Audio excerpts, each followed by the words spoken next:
شفت الاستاذ ده وهو بيشرح لنا الدراما بتعمل ايه في حياتنا اليوميه واحنا مش حاسين. شوفوا كده.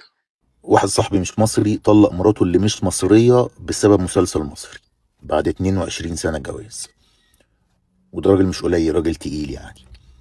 وده عادي جدا اليومين دول، يعني عندك 5 كوارث على الأقل ممكن تحصل في أي بيت لما الدراما تكون هي الرفرس.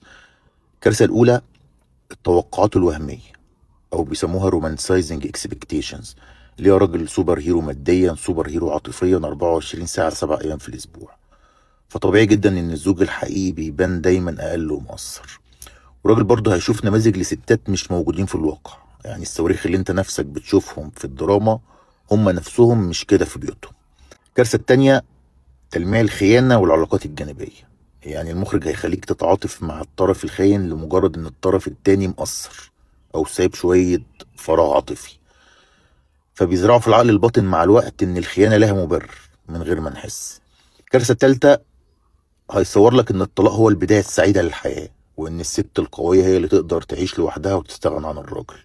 الكارثة الرابعة تطبيع الندية وفكرة ان الراجل والست راس براس في كل حاجة، فبيلغي لك فكرة القوامة وفكرة تكامل الادوار جوه البيت، فالجواز بيقلب حرب على اتفه التفاصيل.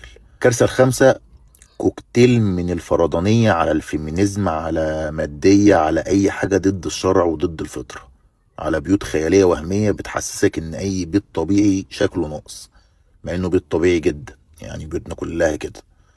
وما تقولش احنا مش بنتأثر، الحقيقة ان الافكار دي بتدخل دماغنا بالعشرة وبتبقى قناعات من غير ما نحس، تربية غير مباشرة يعني.